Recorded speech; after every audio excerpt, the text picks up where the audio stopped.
우리가 이같이 너희를 사모하여 하나님의 복음뿐 아니라 우리의 목숨까지도 너희에게 주기를 기뻐함은 너희가 우리의 사랑하는 자 됨이라. 형제들아, 우리의 수고와 애쓴 것을 너희가 기억하리니 너희 아무에게도 폐를 끼치지 아니하려고 밤낮으로 일하면서 너희에게 하나님의 복음을 전하였노라. 아멘. 할렐루야. 네, 주님께서 너무나도 사랑하시고 그리고 무엇보다 주님의 기쁨이 되고 계시는 우리 모든 사랑하는 아대포의 교회 성도 여러분들을 주님을 환영하고 축복합니다. 자, 우리 좌우에 있는 분들한테 좀 이렇게 인사하시면 좋겠습니다. 우리 성령으로 걸어갑시다. 네. 자, 우리 한 번 더 인사하실 때 하나님이 강건케 하십니다.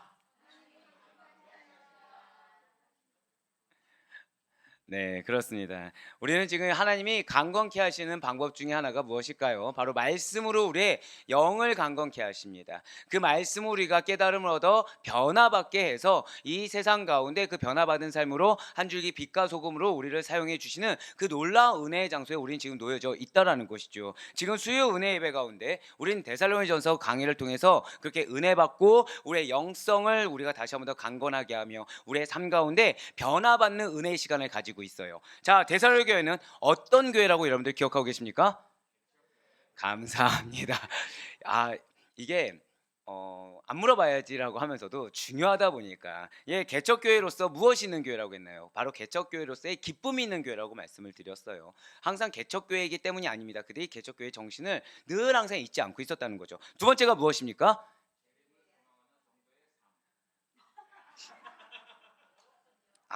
네, 다시 물어보지 말아야지. 네, 너무 기쁜 일이에요. 이렇게 기억하고 계시다는 것은 왜냐하면 평생에 이제 이 데살로니가 교회라고 하면은 딱 기억하실 거 아니겠습니까? 물론 우리가 다음 이제 수요 예배 때 만약에 데살로니가 전서가 아니라 다른 걸 했을 때는 그럼 데살로니가 교회는 어떤 교회일까요? 자, 예를 들면 이런 거죠. 자, 갈라디아 교회는 어떤 교회입니까? 이런 거죠. 네, 이런 거죠. 네, 평생 배워야 됩니다. 그래도 지금 데살로니가 교회에 대해서 알고 있다는 것만 해도 전 너무나도 감사하며 아마 그래도 우리 성도님들은 평생 두 가지는 기억하실 것 같아요. 데살로니가 교회 하면은 개척교회와 재림의 소망 정도는 잊지 않을 것 같습니다. 자, 그렇다고 한다면 더 중요한 것이 있죠. 사도 바울이 데살로니가 교회 성도들에게 했던 칭찬이 있다라는 거예요. 그 칭찬이 과연 무엇이겠습니까? 네, 믿음의 역사가 있다라는 거예요. 사실 여러분들, 하나님께서는 여러분들을 통해 역사하십니다. 믿으십니까? 정확히는 여러분들의 믿음을 통해서 그 증거를 많은 사람들에게 볼 수 있도록 역사해 주신다는 사실을 반드시 믿으시길 바라겠습니다. 그 믿음의 역사에 도구가 있다는 것이죠. 그것이 무엇일까요? 사랑의 수고라는 거예요. 그리고 소망의 인내가 있는 교회가 데살로니가 교회고 거기 있는 성도들이 데살로니가 성도들이라는 것입니다. 그렇습니다. 지금 사도 바울은 그러한 데살로니가 지역의 교회를 회상하면서 자신이 이 데살로니가 교회를 세웠던 전도했을 당시를 회상하고 있다는 거예요. 너무나도 감사하게도 사도 바울이 그냥 쉽게 전했던 것은 아닙니다. 고난을 무릅썼어요. 고난을 무릅쓰고 복음을 전한 그의 사역들이 결코 헛되지가 않았다라는 것이죠. 복음을 전한 이 사도 바울의 그 모든 노고가 항상 열매로 하나님의 기쁨으로 하나님의 칭찬으로 그의 노고를 인정해 주셨다는 것입니다. 진실로 사도 바울은 사람을 기쁘게 하기 위해서 복음을 전했던 것이 아닙니다. 사도 바울은 하나님을 기쁘시게 하는 자세로 진실되게 복음을 증거했다라는 거예요. 그렇습니다. 그의 데살로니가에서의 사역의 자세는 오직 단 하나입니다. 사랑 우리 성도님들의 사역의 자세, 믿음의 자세는 오직 단 하나라는 것이죠. 자, 절 따라 고백하실게요. 나는 오직 하나님만을 바라보겠습니다. 그것이 사도 바울의 자세였다는 거예요. 그는 위엄과 권위를 부리기보다는 자신이 그리스도께 받은 사랑과 희생의 자세로 복음을 전했다는 것입니다. 사도 바울의 자세가 무엇이라고요? 절 따라 고백하실까요? 사랑과 희생. 이거를 정말 오늘 기억하시길 바라요. 사도 바울의 이 복음을 전한 사역을 감당한 자세는 사랑과 희생이었다는 것이죠. 분명 사도 바울은 지금 무엇입니까? 제가 지금 바울 앞에 무엇이라고 붙였죠? 사도라고 붙였습니다. 자신이 존경받는 사도의 위치였다는 거예요. 존경받는 사도의 위치에 있었기 때문에 자신의 신분으로 사람들로 하여금 충분히 존중을, 충분히 인정과 존경을 받기에 충분했다라는 것입니다. 그렇지만 사도 바울은 누구만 바라보고 사역을 했다고요? 하나님만을, 즉 하나님만을 바라봤다는 말이 무엇이냐면, 자 절대 고백하실게요. 나는 사람의 영광을 구하지 않겠습니다. 바로 그거라는 거예요. 하나님만을 바라본다는 것은 나는 사람의 영광을 구하지 않겠습니다. 사람이 알아주지 않을지언정 하나님만 알아주신다면 난 그걸로 족합니다. 그 믿음의 고백과 동일하다는 것이죠. 맞습니다. 사도 바울은 사람의 영광을 구하지 않는 자였어요. 그렇기 때문에 사람들로 하여금 충분히 인정받고 존경받고 존귀함을 받을 수 있었지만 그것을 원하지 않았다는 거죠. 오히려 그는 역으로 낮은 자세로 사랑하고 희생했다는 것입니다. 마치 유모가 엄마가 젖먹이 자녀를 양육하듯이 오직 온유한 자세로, 그 사랑이 가득한 자세로, 헌신의 자세로 데살로니가 교회 성도를 진실한 마음으로 복음으로 대했다는 거예요. 그뿐만이 아닙니다. 오늘 본문에서 이 사도 바울이 자신의 사역을 회상했을 때 그의 사역의 모습은 목숨까지 아끼지 아니한 사랑이었다는 것이죠. 밤낮으로 수고하고 애쓴 모습이 바로 사도 바울의 모습이었다는 것입니다. 그런 사랑과 헌신 가득한 모습으로 데살로니가 교회 성도들을 살뜰히 살폈다는 거예요. 네, 맞습니다. 바울의 사역 자세는 여러분들 절대 고백하실까요? 사랑과 희생. 한마디로 사랑과 희생이었다는 거예요. 마치 여러분들이 사랑하는 자녀를 너무 사랑해서 온갖 사랑과 희생으로 대하듯이, 마치 여러분들이 믿음의 동역자를 너무나도 사랑해서 그 사랑과 나의 희생을 저하지 않는 그러한 모습과 같이 사도 바울이 그런 모습을 보였다는 거예요. 사랑하는 여러분들, 사랑과 희생하면 여러분 혹시 무엇이 생각나십니까? 바로 절대 고백하실까요? 그리스도의 십자가. 맞아요. 그리스도의 십자가가 상징하는 것이 바로 사랑과 희생입니다. 지금 무엇일까요? 사도 바울은 그냥 자신을 십자가에 못 박았을 뿐이에요. 사도 바울은 그 십자가만을 붙들었을 뿐입니다. 그랬더니 그에게 나오는 행동이 무엇이었다고요? 사랑과 희생인 것입니다. 사랑하는 여러분들, 혹시 여러분들이 때때로 억울한 마음이 들 때가 있어요. 때때로 내가, 왜 그런 경우 있잖아요. 가족을 위해서 이렇게 헌신을 합니다. 근데 어느 순간 우리가 지금 새벽에 듣는 것처럼 허무해질 때가 있는 거예요. 허무하게 내가 이게 참 헛되다, 내가 정말 아무것도 남지 않다, 이런 마음이 들 때가 있다는 거죠. 제가 누구라고 말은 못하겠지만 지금 이 얘기할 때 급격하게 고개를 끄덕거리는 청년이 있었어요. 주여. 네네네네. 주여. 네. 급격하게. 저는 그러면 이제 누구를 생각하게 됩니까? 아, 부모님이 몰라주시는구나. 네. 이럴 때 우리 자녀는 아니겠지라고 뒤를 안 돌아보시는 그분은 나라고 생각하셔도 무방합니다. 과연 한 명일까요? 아니요, 저 뒤에서도 네. 예. 이것도 뭐 똑같은 얘기겠죠. 네. 아무도 못 알아주는 거예요. 허무할 때가 있다라는 것입니다. 왜 그런 마음이 들까요? 이유는 단 하나라는 거예요. 내가, 또는 하나님이 나에게 보내신 직업인 걸 알아요. 나에게 보내신 학교란 걸 압니다.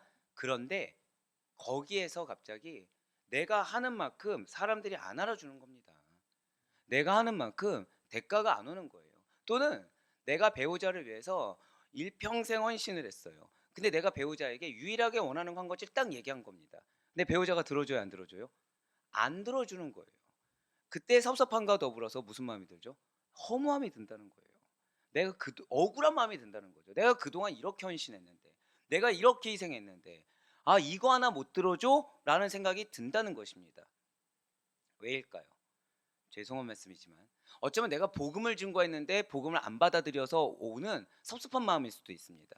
또는 내가 믿음으로 초청을 했는데 그 믿음의 길을 같이 함께 가지 않는 거에 대한 섭섭함일 수도 있어요. 자, 그럼 내가 권면한 거는 지금 거룩한 것입니까? 아니면 탐심에 가득한 것입니까?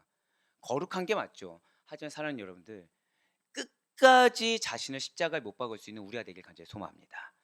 끝까지 십자가를 못 박았을 때 우리에게 나오는 자세가 무엇이라고요? 당연하게 사랑의 자세, 당연하게 희생의 자세가 나온다는 거예요. 내가 오히려 그 영혼을 위해서 희생하는 것이 오히려 다행이라고 여겨질 정도로요. 왜요? 희생도 기회가 있어야 합니다. 헌신이란 것도 기회가 있어야 해요. 기회가 없으면 헌신할 수조차 없습니다. 기회가 없으면 희생할 수조차 없다라는 거예요. 목회자는요, 사실은 죽음과 밀접한 관계가 있는 게 목회자입니다. 왜냐하면 목회자가 기본적으로 세 가지 준비 항상 한다고 말씀드렸죠. 그 중에 하나가 무엇이죠? 죽을 준비. 그 다음에 목회자가 제일 많이 이렇게 예배 인도 중에 하나가 무엇인지 아십니까? 장례 집례예요. 그럼 그곳에 갔을 때마다 항상 무슨 마음이 드냐? 아, 하나님이 이렇게 양들에게 잘 대해줄 수 있을 때, 양들을 양육하고 양육을 사랑해 줄 수 있을 때, 그때 최선을 다해야겠다. 이분들이 천국 가면 그럴 기회조차 없는구나. 항상 이걸 되새기게 된다는 거예요. 맞습니다. 어쩌면 우리는 내가 희생하는 거에 대해서 억울한 마음이 들 수 있습니다. 근데 그거의 동기가 잘못됐다고 말씀드리진 않을 거예요. 하지만 사랑하는 여러분들, 우리가 끝까지 십자가를 붙들었을 때 내가 희생할 수 있는 거, 내가 헌신할 수 있는 것조차 감사한 사실을 깨달을 수 있다는 사실을 여러분들 반드시 기억하시길 바라겠습니다. 억울함보다 더 중요한 것은 영혼의 가치예요. 억울함보다 더 중요한 것은 공동체의 가치인 것입니다. 그래서 예수님께서 죄인들을 구원하시기 위해서 무엇을 하셨나요? 예수님이 억울한 일이 없겠습니까? 예수님이 항변할 말이 없겠습니까? 아니요. 예수님도 얼마든지 항변할 수 있었어요. 얼마든지 억울했습니다. 하지만 그보다 더 중요한 것이 바로 구원이었다는 거예요. 그래서 예수님께서도 죄인들을 구원하시기 위해서 십자가 사랑으로 자기 목숨까지 내어주시는 희생을 감당하셨다는 것이죠. 그래서 예수님의 십자가 사랑을 두고서 우린 무엇이라고 얘기합니까? 자, 저를 한번 고백하실까요? 자기희생적 사랑. 네, 자기희생적 사랑이라고 한다는 거예요. 만일 그런데 이런 예수님께서 한번 생각해 보시길 바래요. 자신의 목숨을 버리지 않으셨다고 한번 생각해 보시길 바랍니다. 오히려 몸을 사리신 거예요. 자신의 육신을 아끼신 겁니다. 그러면서 나는 너희 죄인들을 사랑한다 라고 고백만 한다고 한다면 과연 여러분들이 자기희생적 십자가 사랑이라는 말씀의 진정성을 느낄 수가 있겠습니까? 전혀 아니라는 것이죠. 사도 바울의 사랑과 희생은 그 마음이 드러날 만한 행위의 증거가 있었다라는 거예요. 오늘 본문 말씀인 데살로니가전서 2장 8절의 말씀 한번 보도록 하시겠습니다. 우리가 이같이 너희를 사모하여 하나님의 복음뿐 아니라 우리의 목숨까지도 너희에게 주기를 기뻐함은 너희가 우리의 사랑하는 자 됨이라. 아멘. 지금 너무 기뻐가지고 지금 사실은 이게 기쁠 포커스가 아닌데 제가 사실은 이제 이 메시지를 준비할 때 약간 그런 기도를 드린 적이 있어요. 뭐냐면 정말 이런 사랑과 희생이 우리 성도님들이 드러나는데 이 사랑과 희생이 드러날 만한 증거가 있었으면 좋겠다라고 생각을 딱 했거든요. 근데 예, 너무 저희 집에서는 기를 수 없는 이쁜 강아지가 들어왔네요. 네, 물론 누가 이렇게 데리고 왔는지는 얘기하지 않겠습니다. 네, 너무 좋네요. 자, 지금 사도 바울이 제가 지금 보세요. 성도님들이 죄송하지만 예배 자리에 오는 게 당연할까요? 당연하지 않을까요? 당연하죠. 근데 전 지금 어떻게 여기고 있어요? 기쁘게 여기고 있어요.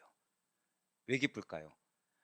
이게 보이는 거예요. 이 성도님들이 오기까지 어떠한 자기 마음 가운데 내려놓는 부분이 있을 것입니다. 또한 이 성도님들이 오기까지 주변에서 또다시 기도를 돕고 내려놓는 영역이 있을 거라는 거예요. 아니었다면 회개하는 걸로. 네. 그러니까 그런 것이 느껴지니까 너무 감사한 거예요. 사랑하는 여러분들, 여러분들의 행동의 결실에는 반드시 열매가 있다는 사실을 정말로 믿으시길 바라겠습니다. 그게 지금 사도 바울이에요. 지금 사도 바울이 이 지금 2장 8절 말씀을 통해서 그 사랑과 희생이 그 마음이 드러날 만한 행위의 증거가 있었다는 것이죠.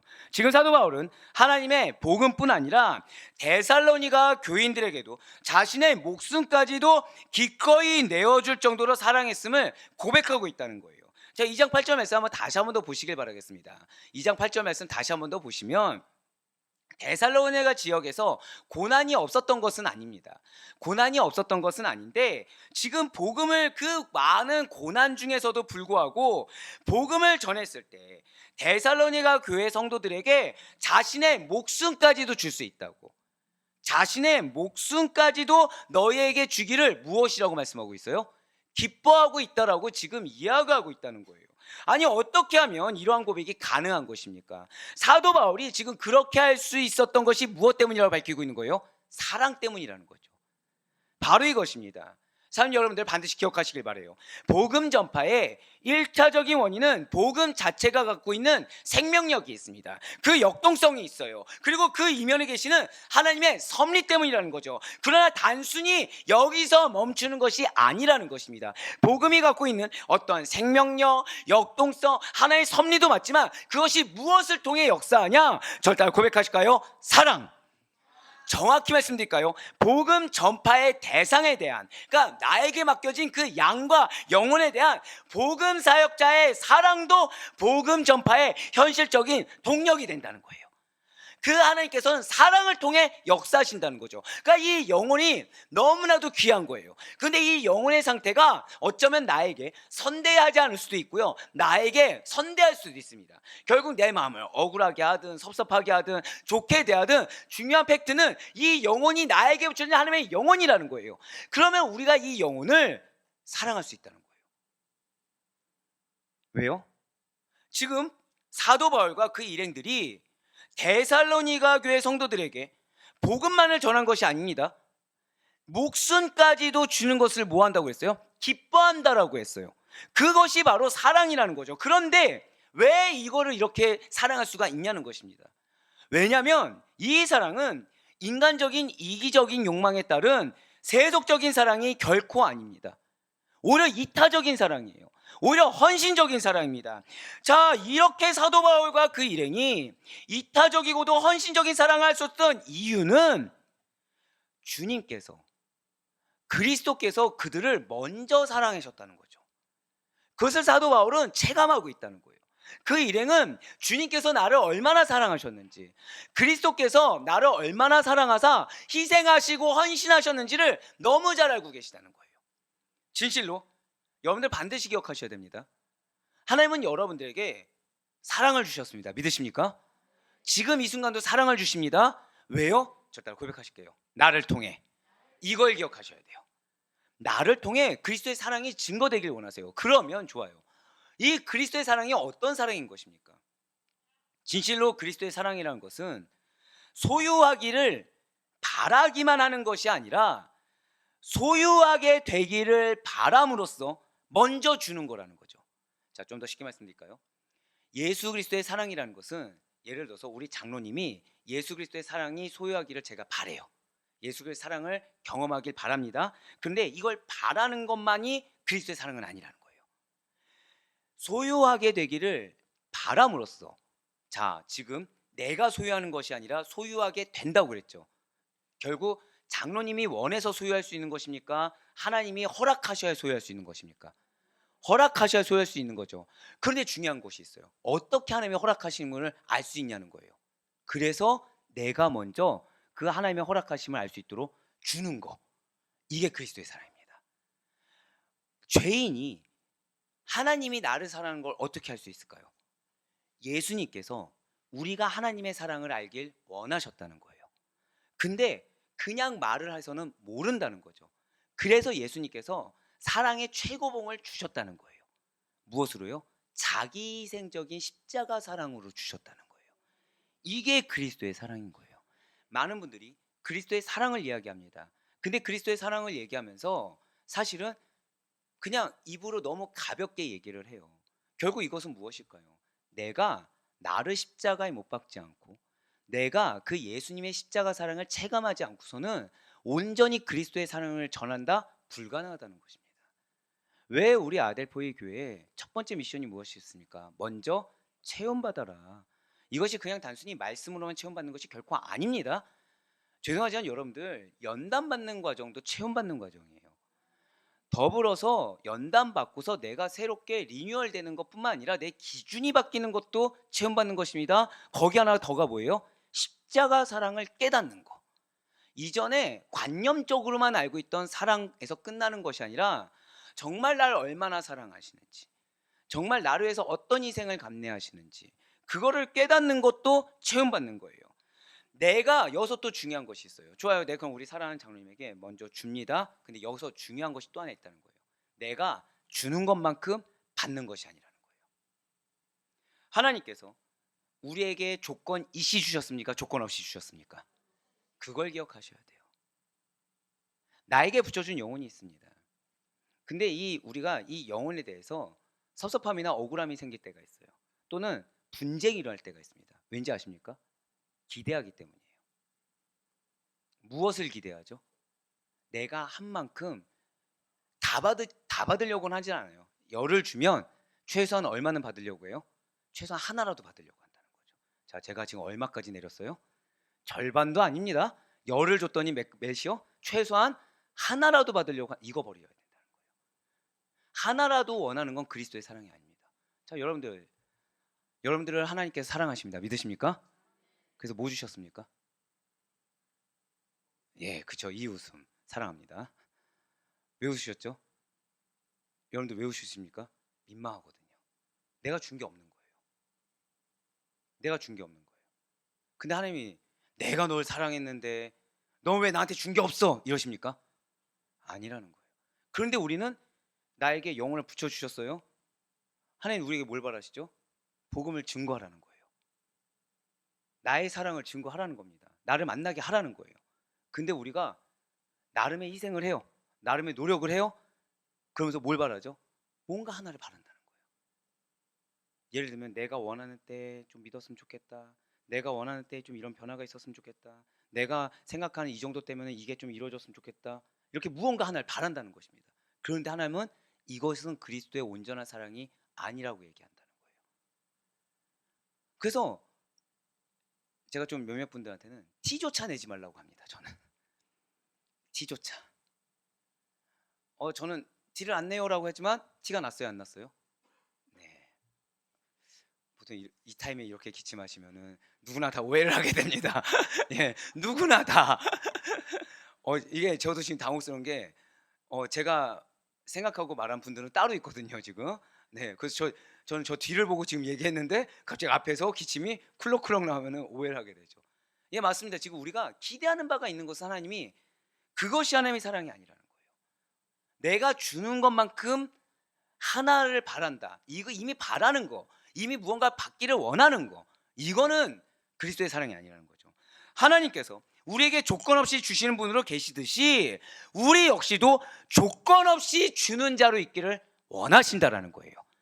지금 사도 바울과 그 일행들은 데살로니가 교인들이 복음을 믿음으로써 하나님의 사랑의 대상이 된 것을 알고 있습니다. 자, 받아들였어요. 아, 이 사람들을 하나님이 사랑하시는구나. 그걸 알게 됐어요. 그래서 그들은 바울의 사랑의 대상이 된 것입니다. 따라서 사도 바울로 하여금 데살로니가 교인들의 유익을 위해서 자신의 목숨까지도 내어놓을 수 있게 된 것은 그들과 강력한 사랑의 관계, 곧 유모와 친자녀와도 같은 관계가 되었기 때문입니다. 자, 제가 방금 어떤 표현 썼나요? 유모와 친자녀와 같은. 그래서 여러분들 이렇게 그냥 믿으시면 돼요. 여러분들에게 영혼을 붙이시잖아요. 그럼 그 영혼은 어린아이입니다. 이렇게 생각하셔야 돼요. 근데 목사님, 이 영혼이 예를 들면 자, 여러분들의 배우자나 부모님일 수가 있겠죠. 나이가 많습니까? 적습니까? 많아요. 근데 그럼 이분은 어린아이입니까? 어른입니까? 어린아이예요. 죄송하지만. 왜요? 영적 아기이기 때문에.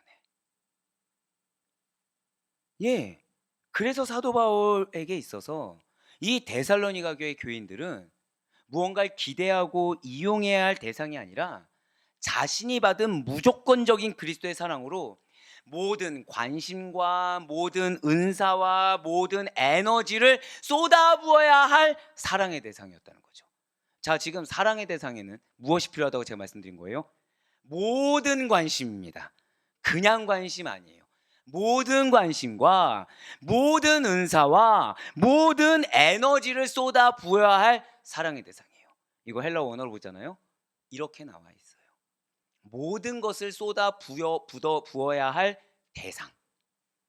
진실로 사도 바울은 그리스도의 사랑에 먼저 빚진 자입니다. 이 말씀이 결국 무엇입니까? 우리는 그리스도께 모든 관심을 받았습니다. 모든 은사도 받았습니다. 이 땅 가운데 승리하며 나아갈 모든 에너지도 받았습니다. 믿으십니까? 그렇듯이 다른 영혼들에게 그리스도께서 그리하셨던 것처럼 자신의 목숨까지 내어주기를 즐거워할 수밖에 없는 게 지금 사도 바울이라는 거예요. 여기서 우리가 목숨이란 뜻에 대해서 오해하지 말아야 될 것이 있습니다. 여기서 목숨이라는 말은 단순한 육체적인 생명만을 뜻하는 것이 결코 아니라는 것이죠. 그 이상을 포함하는 뜻으로서 절대 고백하실게요. 전인격, 전인격을 의미한다는 거예요. 그냥 단순히 내가 육체적으로만 막 이렇게 하는 것으로 끝나는 것이 아니라 내 마음, 내 감정, 내 생각 이것까지 다 쏟아들이는 겁니다. 따라서 8절의 의미는 지금 사도 바울 일행이 데살로니가 교회 성도들에게 단순히 말씀만을 선포한 것이 아니라는 거예요. 자기 자신을 아끼지 않았습니다. 자신의 편견도 깨어 부셨습니다. 자신의 기준도 내려놨습니다. 자기를 불사르게 내어줬어요. 자존심, 아무것도 감정 다 없습니다. 희생적인 사역까지도 온전히 감당하였다. 이것이 8절이라는 거예요. 왜요? 하나님께서 그렇게 사랑하셨기 때문에. 그런데 사도 바울이 했을 때 데살로니가 교회 성도들에게 바란 게 있어요, 없어요? 없어요. 오직 단 하나 바란 거예요. 복음. 근데 그 복음 역시도 내가 원하는 때 이것이 아닙니다. 그냥 믿었어요. 이들을 하나님께서 나에게 붙여주셨으면 내가 드리는 이 희생적인 사랑을 통해서 하나님을 만나게 될 것이다 라는 믿음이 있었을 뿐이지, 내가 이렇게 했으니까 이런 거를 주겠지, 내가 이렇게 했으니까 이 정도 반응은 나오겠지, 이런 것들이 없었다는 것입니다. 자, 그 사랑이 어느 정도까지였다고요? 목숨까지도 주기를 기뻐하는 사랑이라고 지금 고백하고 있어요. 그런데 여기서 우리가 또 놓치지 말아야 될 것이 있습니다. 자, 지금 사도 바울이 현재 데살로니가 지역에서 사역을 하고 있습니까? 아니란 거 알고 계시죠? 네. 근데 지금 여기서 기뻐하는 사랑으로 얘기했을 때 이 기뻐함은 아직 완료되지 않은 미완료 시제로 표현하고 있어요. 지금 무슨 말씀이냐면 사도 바울 일행의 헌신적인 사랑이라는 것이 현재에도 계속되고 있는 거예요. 현재에도 계속되고 있는 것입니다. 자, 우리가 선교사님들을 위해서 기도합니다. 지금 선교사님들이 우리와 함께 있습니까? 아니면 우리 함께 있지 않습니까? 우리와 함께 없죠. 근데 우리가 그들을 위해서 기도할 때 바로 이런 기쁨의 사랑으로 기도하는 거예요. 현재까지도 내가 사랑하는, 비록 나와 현실적으로 같이 있지 않지만 어느 곳에 있든지 간에 여전히 계속해서 지속적으로 사랑하는 거, 여전히 계속해서 지속적으로 기뻐하는 거, 그 마음으로 지금 목숨까지 내어줄 정도로 사랑하고 있다는 거예요. 그렇습니다. 사도 바울 일행은 예수 그리스도의 사랑으로 자신들의 전 존재를 희생하면서까지 데살로니가 교인들에게 복음을 전했어요. 이처럼 복음 사역자는 복음을 전할 때요, 하나님께서 나에게 사명을 주셨을 때요, 자기 자신까지도 함께 내어줄 수 있어야 하는 것입니다. 그렇기 때문에 여러분들이 만약에 누군가의 영혼을 하나님께서 나에게 사명자로 주셨다는 것에 대한 확신이 있어요. 그런데 그 영혼에 대해서, 그 공동체로 있어 지금 내가 마음이 너무 아픈 거예요. 내 뜻대로 되지 않는 거예요. 계속 내가 깨어지는 중이에요. 기뻐하세요. 제대로 쓰임받고 있는 겁니다. 기뻐하셔야 돼요. 왜요? 지금 사도 바울이 어느 정도 희생했다고요? 전 존재를 희생할 정도로. 지금 하나님이 전 존재를 깨뜨리고 계신 거예요. 그러지 않으면 영혼이 변화되지 않으니까, 그러지 않으면 공동체가 변화되지 않으니까. 맞습니다. 복음 사역자들은 복음을 전할 때 자기 자신까지도 함께 내어줄 수 있어야 된다는 거예요. 바로 사도 바울과 같은 사랑, 곧 희생적이고 자발적인 사랑을 품고 나의 생명보다 영혼과 교회의 유익과 안녕을 더 귀하게 여겨야 된다는 거죠. 나의 생명보다. 설령 자신에게 돌아올 어떠한 이익과 혜택이 없다고 하더라도, 아니 이익과 혜택은커녕 내가 오히려 자존심이 상하고 마음이 어려질 만한 일들이 산적하다고 하더라도 주께서 맡겨주신 영혼들, 주께서 허락하신 동역자들을 진지한 그리스도의 사랑으로 내가 먼저 받은 그 사랑으로 품어야만 된다는 거예요. 이것은 우리의 복음 전파가 어떤 무슨 사상을 전달하거나 어떤 이론을 학습하는 것과는 매우 다르다는 것을 지금 말해주고 있다는 것입니다. 사랑하는 여러분들, 하나님께서는 여러분들이 그리스도의 장성한 분량까지 이르라고 명령하셨습니다. 믿으십니까? 권면이 아니에요. 장성한 분량까지 이르라고 명령하셨어요. 근데 이것이 우리가 지적 수준을 이렇게 높여간다는 그 뜻이 아니라는 거예요. 가령 이렇게 생각하시면 돼요. 어떤 사람이 컴퓨터 자격증을 따기 위해서 컴퓨터 이론을 배우기 위해 컴퓨터 전문학원을 다닌다고 한번 생각해 보시기 바랍니다. 강사가 있어요. 그건 강사가 매일매일 진도에 따라서 컴퓨터 이론을 이해시키고 습득하도록 훈련을 시키겠죠. 그러니까 뭐 과제도 내줄 수 있고 막 강의를 할 수가 있어요. 그리고 그 과정이 거의 끝나갈 때쯤 되니까 사람들이 시험을 치릅니다. 그리고 자격증을 획득함으로써 컴퓨터 이론 과정을 이수하게 됐어요. 자, 이 과정 중에 제일 중요한 한 가지가 빠졌다는 거죠. 그것이 무엇일까요? 그것이 바로 전 인격적인 헌신과 희생이라는 것입니다. 무슨 말씀일까요? 컴퓨터 이론 강사는 단지 열심히 설명함으로써 이론을 전달할 뿐이라는 거예요. 어느 누구도 그 사람이 이 컴퓨터 이론 교육이 완전 몸에 체화되게 하기 위해서 자신의 전 인격적인 삶을 바치진 않는다는 것입니다. 이 사람이 이 이론이 완전 그냥 몸에 배어서 이 전국 1등 정도가 될 때까지 옆에서 내 삶을 포기해가면서 자존심 내려나가면서 가르쳐 주지는 않는다는 거예요. 왜냐하면 이론이라는 거, 사상이라는 것은요, 단지 그 내용의 전달로서 충분히 만족되기 때문이라는 거죠. 하지만 복음은 다르다는 것입니다. 하지만 예수 그리스도의 장성한 분량에 이르는 그 지식의 충만함이라는 것은 다르다라는 거예요. 왜요? 복음 전파에는, 바로 예수 그리스도를 알아가는 그 지식에는 반드시, 잘 들으세요, 전파하는 사역자의 전 인격적인 희생이 요구되어지기 때문인 것입니다. 영혼의 희생이 아니고서는 복음을 받아들인다, 그리스도의 사랑을 알게 된다, 유언한 겁니다. 또한 그의 온 삶을 다 바쳐서 헌신적으로 자신을 내어줄 때 복음이라는 것은 사람들에게 더욱 좀 더 용이하게 받아들일 수가 있기 때문이라는 거죠. 복음 사역자가 자기 자신을 조금도 아끼지 않고 오히려 자기를 불사르게 내어줄 때 분명 복음은 큰 능력으로 사람에게 임하게 된다는 거예요. 거꾸로 말씀드리면 복음의 능력이 임하기 위해서는 하나님께서 허락하신 그 사역자, 그 영적 리더, 영적 대표가 자기를 불살라야 된다는 것입니다. 내 기준에서 불사르는 것이 아니라 어느 정도요? 전 인격적으로. 사랑하는 여러분들, 부담스러웠습니까? 안 부담스러웠습니까? 예, 진짜로요. 안 부담스러우세요? 예, 저 솔직히 말씀드리면 우리 성도님들에게 제일 많이 드는 게 그만 좀 금식하세요, 좀 쉬세요, 잠 좀 자세요, 부교육자도 하는데 좀 맡기세요, 이런 얘기 제일 많이 듣거든요. 전 그럼 어떨까요? 기뻐 날뛰는 거죠. 변태라서가 아니라니까요. 왜 자꾸 그렇게 보세요. 네, 어느 누가 그걸 기뻐하겠습니까? 왜 기쁠까요? 아, 내가 최소한 하나님께 질책은 안 받겠구나, 이거예요. 자, 근데 왜요?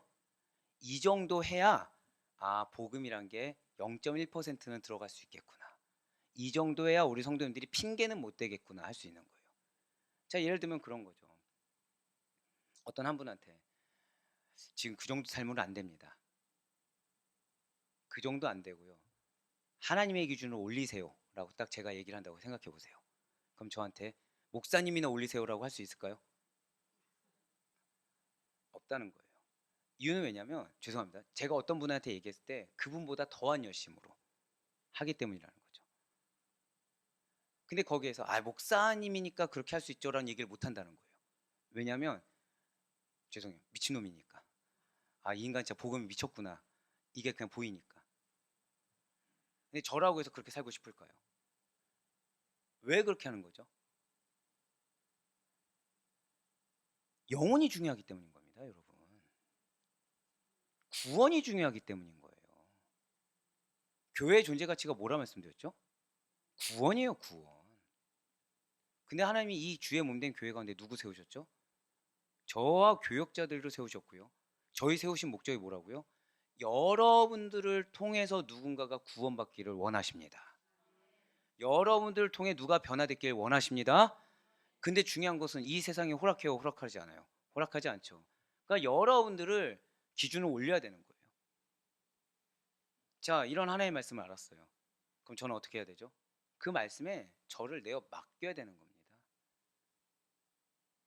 왜요? 그렇게 하지 않으면 안 된다는 거예요. 기준은 누구다? 하나님이라는 거죠.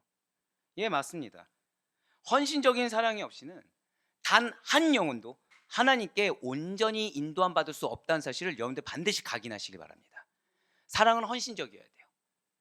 사랑은 희생적이어야 됩니다. 죄송하지만 주의 몸된 교회가 온전히 하나님께 쓰임 받는 귀한 사랑의 통로가 되기 위해서는 죄송하지만 세워진 우리들이 희생해야 돼요. 세워진 우리들이 헌신해야 됩니다. 그래서 연약한 영혼들이 와서 그런 우리의 모습을 통해 다른 모습을 봐야 됩니다. 연약한 영혼들이 와서 우리의 모습을 통해 예수님을 만나야 됩니다. 그러니까 내 모습이, 우리의 그 질문은 딱 하나예요. 과연 내 모습이 예수 그리스도의 형상을 띠고 있는가? 자, 그러면 저는 저 자신에게 그런 질문 던질 때 나 잘하고 있구나 생각 들까요? 절대 아니라는 거예요. 턱없이 부족하다는 거죠. 이름도 못 내민다는 것입니다.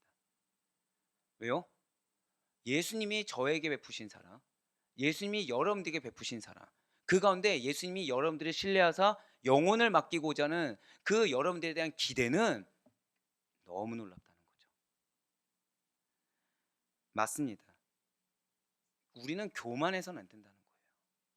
교만은 뭔지 아시죠? 내 멋대로 하나님의 뜻을 판단하는 겁니다. 내 멋대로 하나님보다 앞서는 거예요. 그러니까 왜 이 정도면 되겠지, 이걸 제일 버려야 된다는 거죠. 왜 나만, 이걸 버려야 된다는 거예요. 자기를 내어주는 겸손한 헌신적인 사랑만이 열매를 맺게 된다는 사실을 여러분들 반드시 믿으시길 바라겠습니다.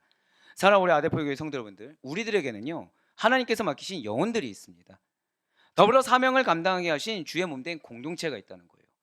자, 제가 아까 왜 우리 성도님 어떤 분들이 이제 오셨잖아요. 왜 기뻐했는지 아십니까? 부부가 왔는데 그 부부가 서로를 위해서 헌신하는 걸 전 본 거예요. 오늘 와서 기뻐한 게 아닙니다. 예, 그냥 원래 기뻐해요. 네, 원래 기뻐해요. 그럼 여러분들은 제 기뻐할까요? 기뻐하지 않을까요? 감사해요. 여기서 한 분도 얘기 안 하면은 내가 괜히 칭찬했나? 막 이런 생각이 들 텐데 기뻐하죠. 기뻐하죠. 근데 여기서 중요한 것은 저의 기쁨으로 끝내선 안 되기 때문에 선포하는 겁니다. 제 기쁨으로 하면 제가 여러분들의 구원을 책임질 수 있습니까? 없어요. 사람이 책임져 주는 게 아닙니다. 하나님만이 책임져 주시는 거예요.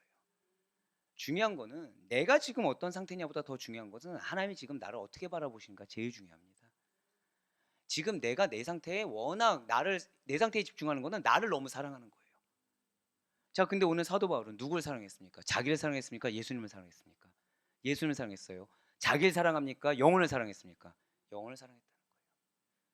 반드시 기억하셔야 돼요. 내가 지금 어떤 상태인지 집중한다. 이거는 내가 나를 사랑한다는 증거입니다. 하나님은 내 상태에 대해서 분별하라고 했지 내 상태에 매여 있으라고 하지 않으셨어요. 내 상태를 분별하고 빨리 하나님께로 돌아가라고 말씀하셨지 내 상태에 매여서 내 자기 위로 하라고 하지 않으셨습니다. 우리들에게는 하나님께서 맡기신 영혼들이 있어요. 더불어 사명을 감당하게 하신 몸된 공동체가 있습니다.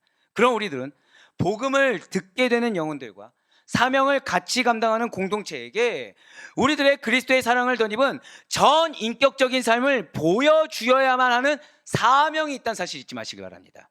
자, 그리스도의 사명이 무엇이라고요? 나를 통해 그리스도의 사랑을 덧입은 전 인격적인 삶이 무엇인지를 보여주는 것, 이게 그리스도인의 사명인 것입니다. 우리에게 허락된 영혼들과 주님께서 당신의 뜻을 위해 속하게 하신 공동체가 우리들의 사랑이 가득한 헌신된 인생을 경험하게 된다면 그들이 훨씬 더 빨리 예수 그리스도를 만나게 될 것입니다. 공동체는 복음으로 말미암아 더욱더 견고하게 되어진다는 거예요. 진실로 복음 전파라는 것은 사역자 자신까지도 내어주는 것, 이것을 포함한다는 사실을 여러분들 반드시 기억하시길 바라겠습니다. 그리고 이것은 단순히 사람을 대상으로 단순한 모임이나 건물을 대상으로 내어주는 것이 결코 아니라는 거예요.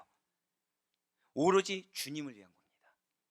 그러니까 앞에 있는 영혼이 이 정도 하면 만족하다, 이 정도가 아니라 주님의 만족, 주님의 기쁨을 위해서 주님께 나를 내어 맡기는 거예요.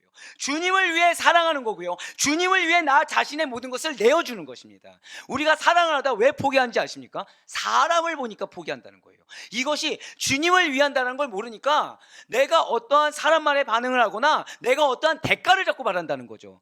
하지만 우리는 주님을 위한 사역을 한다는 사실을 잊지 마시길 바라요.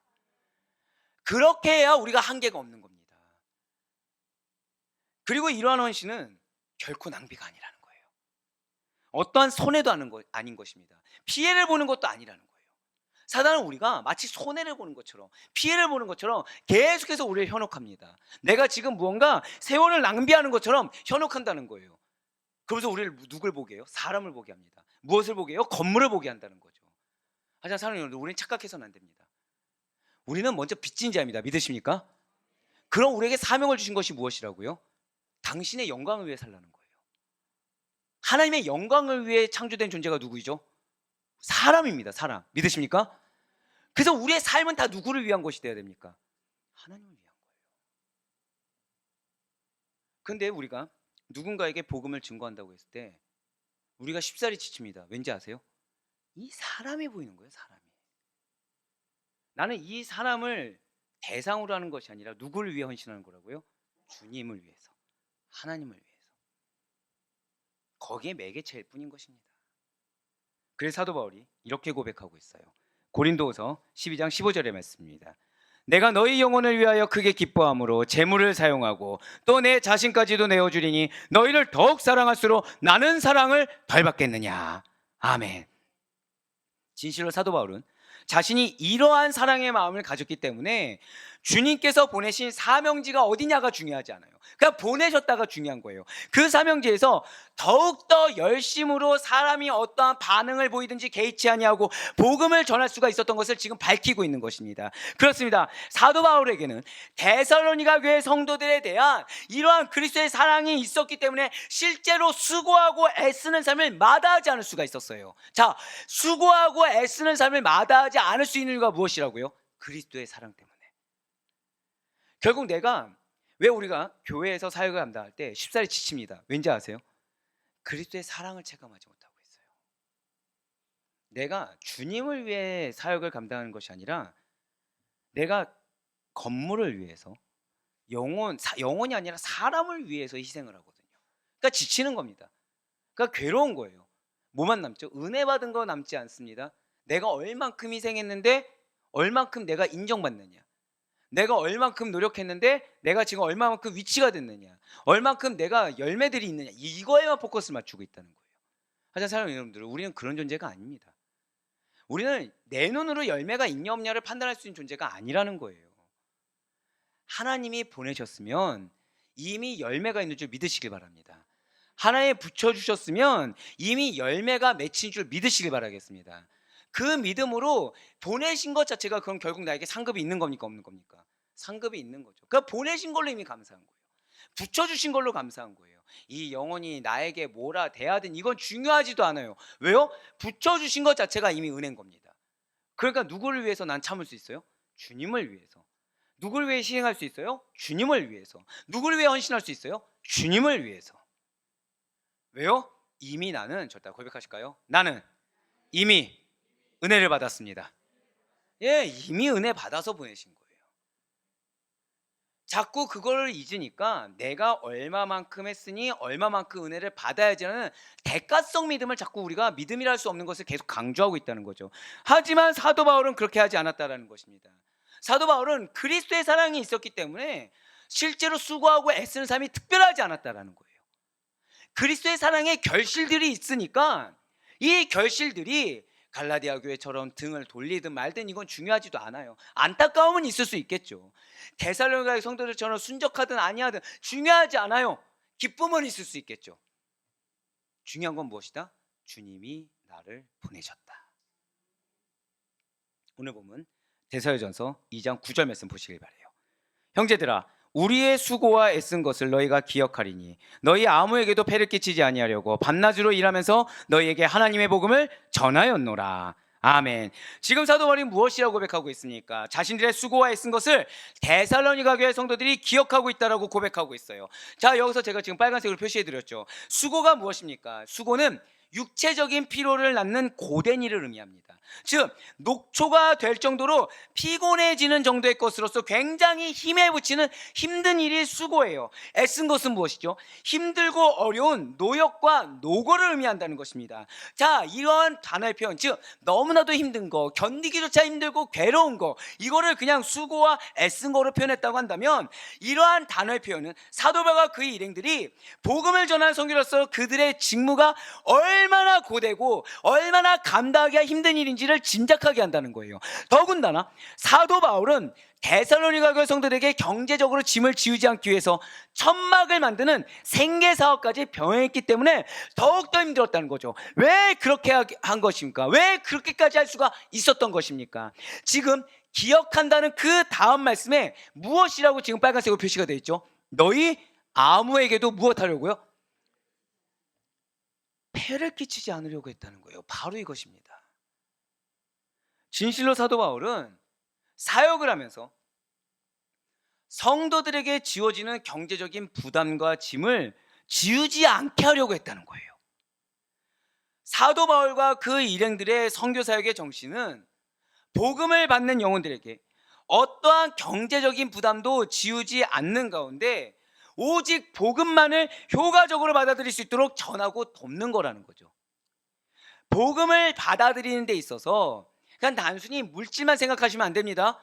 이것을 어떻게 받아들여야 되냐면, 저 따라 고백하실게요. 어떠한 방해 요소도, 맞아요. 어떠한 방해 요소도 다 제거하고자 했다는 거예요. 근데 이 제거하는데, 예를 들어서 장로님 이걸 제거해 주세요, 권사님 이거 제거해 주세요, 이렇게 얘기한 것이 아닙니다. 왜요? 장로님, 권사님들도 무엇을 받아들여야 돼요? 복음을 받아들이고 성장해야 되기 때문에 자신이 스스로 헌신했어요. 자신이 스스로 희생을 했습니다. 그래서 복음을 받아들이는데 어떠한 방해 요소도 다 제거하고자 노력했다는 거예요. 그것 중에 하나가 무엇이라고요? 생계 사역이었다는 거죠. 소위 무엇을 한 것입니까? 자비량 선교를 한 거예요. 분명 성경은 근데 뭐라고 말씀합니까?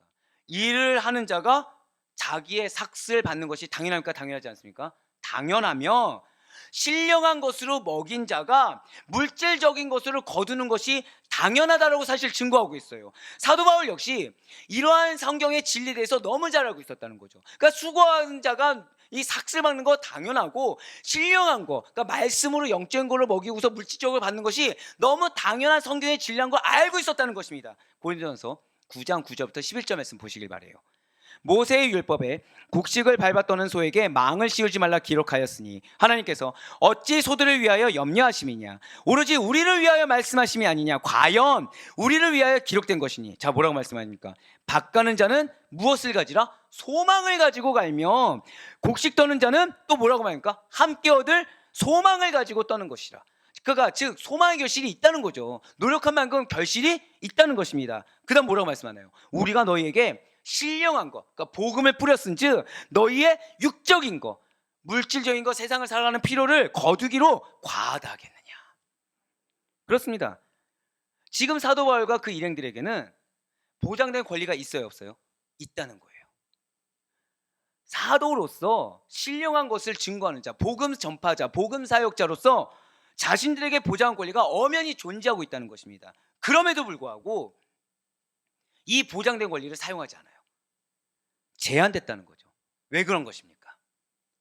그것이 바로 그리스도, 즉 복음을 듣는 자들에게 경제적인 그 부담으로 말미암아 그리스도의 복음을 받아들이는 데 있어서, 예수님을 만나는 데 있어서 혹여라도 걸림돌을 만들지 않기 위함이었다는 거예요. 바로 고린도전서 9장 12절의 말씀입니다.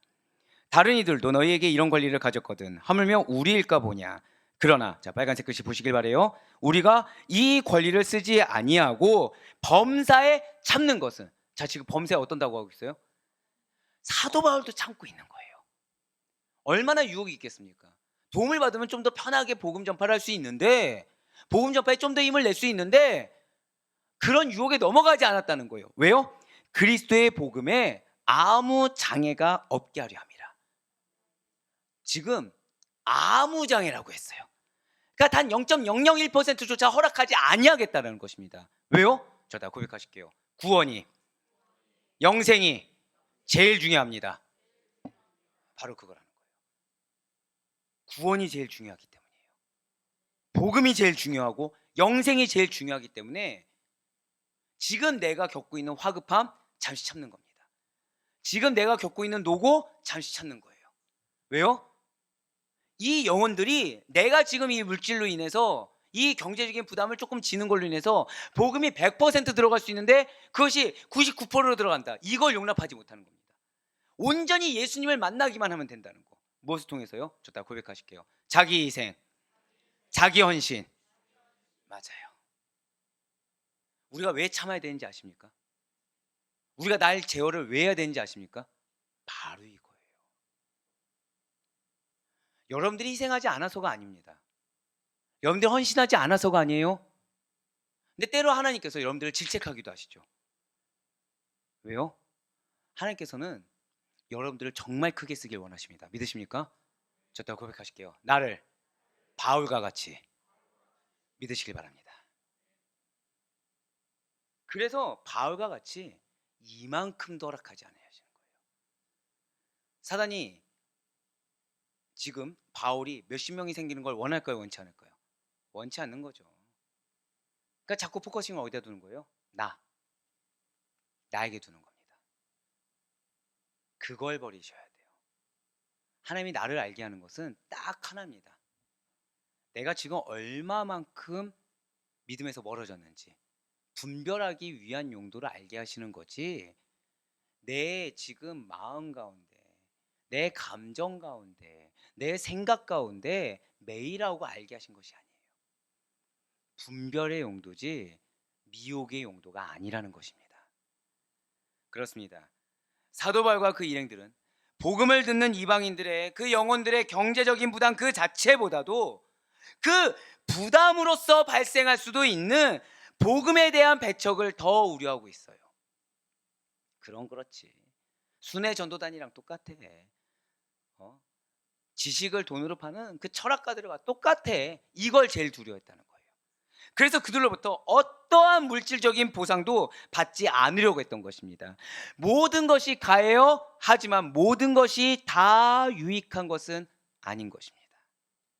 이 말씀을 반드시 기억하시길 바라요. 여러분들 모든 것이 다 가해요.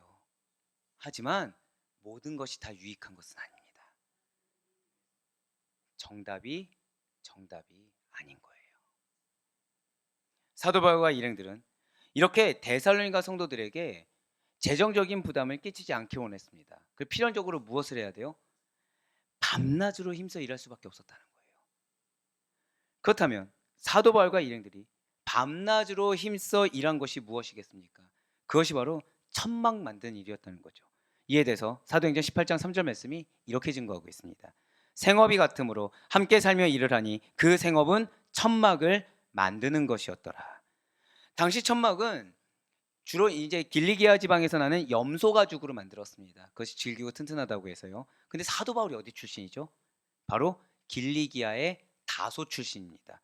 그래서 사도 바울은 어렸을 적부터 이 청막 수공의 일에 굉장히 밀접하게 접할 수 있고 배울 수가 있었을 거라는 거예요.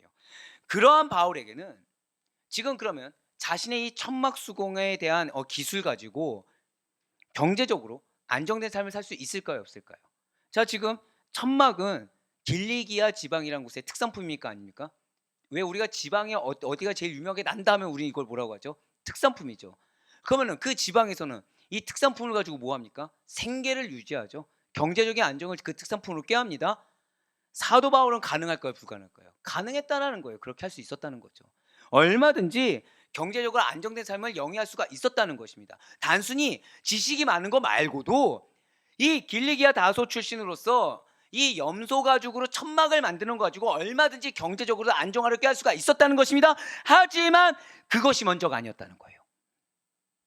하나님의 복음을 효과적으로 전파하는 것이 먼저였다는 것이죠. 그렇기 때문에 자신의 생계와 복음 증거를 위해서 밤낮으로 고되게 일하면서도 자신의 생계를 위해 데살로니가 교인들에게 어떠한 재정적인 지원도 받지 않고 복음을 전하는 자비랑 선교를 했다는 것입니다. 왜요? 복음이 중요해서. 왜요? 영혼의 구원이 중요해서. 진실로 사도 바울은 온 마음과 정성을 다해 하나님 나라를 이룩하는 데만 포커스를 두고 있고 거기에 솔선수범하는 자가 바로 사도 바울이었습니다. 복음을 확장시키는 사명에 앞장서는 자였어요. 그가 보여준 자기희생적인 사랑이라는 것은 오늘날을 살아가는 많은 사명을 받은 자들이 나아갈 방향이며 잊지 말아야 할 선교적 자세인 것입니다. 맞아요. 사명이 있는 자는 투트랙을 같이 가지고 가는 겁니다. 생계와 복음 전파. 어느 것도 놓치지 말아야 돼요. 어느 한쪽에 기울여서도 안 됩니다. 왜요? 복음 전파를 한다고 하면서 가장이에요. 가정을 버리면 됩니까? 안 됩니까? 안 된다는 거예요. 또는 가정 사역이 정말 중요하지 라고 하면서 실상은 복음 전파에 관심이 없다? 이것도 안 되는 거예요. 우리는 죄송하지만 세상에 속한 자들보다 2배, 3배 더 많은 노력이 필요한 자들입니다. 세상에 속한 자보다 더 많은 성실로 그리스도를 증거할 필요가 있는 자들이 여러분과 저인 것입니다. 그래서 그리스도인은요, 게으름이란 용납되지 않아요. 나태함이란 용납되지 않아요. 그리스도인은 성실해야 됩니다. 왜요? 예수 그리스도가 그리하셨기 때문에. 우리는 그리스도의 형상을 드러내는 자들입니다. 믿으십니까? 그래서 그리스도가 걸어간 길을 그대로 밟아가는 자들이지 임의적으로 이 시대의 현상에 맞춰서 그리스도를 끼워 맞춘 자들이 결코 아니라는 거예요. 진실로 모든 그리스도인들은 사명이 있습니다. 이렇게 하나님께로부터 받은 사명에는 바로 지금 이 사도 바울과 같은 선교적 자세가 요구되어진다는 사실을 여러분 반드시 잊지 마시길 바라겠습니다. 선교는 또한 교회적 사명이기도 해요. 선교적 교회는 우리 교회의 본질이기도 하고 모든 교회는 선교적 교회 미셔널 처치가 되어야 하는 사명이 있다는 것이죠. 그리고 그러한 사명 가운데 우리에게 주어진 복음 전파의 사명은 온전히 이루어지게 된다는 것입니다. 이 선교적 사명이라고 해서 우리가 흔히 하는 것처럼 해외에 나가야 선교적 사명인가요? 아니라는 거예요. 자기희생의 사랑입니다. 자기희생적 사랑으로서 그 사명을 증거하는 거예요. 온전한 헌신, 온전한 열심으로 나를 미랄 삼아서 복음을 증거하는 것. 이게 선교적 사명입니다. 나에게 맞추는 것이 아니라 누구에 맞추는 거예요? 하나님께. 주를 위해서 복음 외에는 그 영혼에게 맞출 수 있는 것. 하지만 복음은 타협해서는 안 되겠죠. 그것이 선교적 사명을 가진 자들의 자세라는 거예요. 그러니 내가 믿으면 믿을수록 더 힘들어진다. 이게 칭찬으로 아시길 바래요. 아, 나 정말 제대로 믿음 생활하고 있구나. 믿으면 믿을수록 내가 더 피곤해진다. 감사하시라니까요. 다만 그 다음 단계는 무엇이죠? 계속해서 체험받아서 그 피곤이 정말로 영적인 걸로 인해서 극복되는 걸 경험하는 거. 여기까지 우리 물론 갈 수가 있을 것입니다. 사랑하는 모든 성도 여러분들, 데살로니가 교회 성도들은 바로 이러한 사도 바울의 그리스도의 사랑과 목숨까지도 내어놓는 선교적 헌신을 통해서 하나님의 복음을 받게 되었습니다. 자, 2가지가 있었죠. 무엇을 통해서요? 그리스도의 사랑과 선교적인 헌신. 오늘 본문의 사도 바울은 자기 희생과 사랑의 본을 보임으로 말미암아 오직 하나님의 복음만을 전하는 사명을 잘 감당하였다는 거예요. 우리에게도 바로 이와 동일한 선교적인 삶과 사명을 주신 줄 믿으시길 바라겠습니다. 인간적으로는요, 여러분들 보면은 얼마나 제가 마음이 아프겠습니까? 왜요? 여러분들만큼 열심히 하는 분들이 어디 있겠습니까? 제가 여러분들하고 통화해 보면은 일 안 하고 쉬시는 분이 거의 없어요. 새벽에 일찌감치 나옵니다. 거리나 가까워요. 거리도 멉니다. 와서 돌아가면 뭐 하시죠? 곧바로 또 일을 하십니다. 일 마치자마자 뭐 하시죠? 또 여기로 와요. 또 여기로 와요. 얼마나 여러분들 바쁘게 지내십니까? 얼마나 분주하게 지내십니까? 인간적으로 너무나도 아프죠. 그렇지만 사는 여러분들, 정말 죄송하지만 그 삶을 이상하게 여기지 마시길 바래요. 감사합니다. 한 명이라도 아멘 나왔으면. 네. 아, 이것이 믿는 자의 삶이구나라는 걸 잊지 마시길 바래요. 다만 이것을 누가 알고 계세요? 하나님이 알고 계시고 이러한 삶이 헛되지 않다는 사실을 정말 믿으시길 바랍니다. 그렇기 때문에 그 가운데 누군가가 나를 통해 그리스도를 만난다는 사실을 기억하시길 바래요. 어떻게 하면 저렇게 열심히 할 수 있지? 어떻게 하면 저렇게 자기의 모든 걸 내려놓을 수 있지? 어떻게 하면 그런데도 불구하고 이렇게 사랑을 베풀 수가 있지? 아, 날 이렇게 사용하시는구나. 아, 복음이 이렇게 들어가는구나. 그 사실을 깨달으시길 바래요. 우리에게 이러한 동일한 선교적 삶과 사명을 주신 하나님께서는 여러분들로 말미암아 반드시 많은 영혼들이 그리스도의 사랑을 경험하게 하실 줄 믿으시길 바라겠습니다. 그들이 예수 그리스도를 만나게 될 것을 정말로 잊지 마시길 바라요. 그래 바라고 나옵기는 여러분들을 우리들에게 필요한 것은 결국 무엇이겠습니까? 겸손한 자기 부인이에요. 내가 하는 것을 이상하게 여기지 않는 겸손한 자기 부인입니다. 십자가에 나를 못 박는 것에 대해서 이상하게 여기지 않는 겸손이 필요해요. 그걸로 말미암은 헛되지 않는 사랑, 헛되지 않는 수고, 헛되지 않는 희생, 헛되지 않은 헌신으로 인해서 여러분들이 속한 곳곳마다 하나님의 나라가 더욱더 굳건하게 세워지는 것을 확신하시길 바라겠습니다. 영원히 회복되는 것을 믿으시길 바라요. 다음 세대까지 이어지는 선교적 사명이 주님 오실 그날까지 여러분들을 통해 계속해서 이루어지는 귀한 복음의 통로가 다 되는 우리 모두가 될 수 있기를 주님의 이름으로 간절히 축원합니다.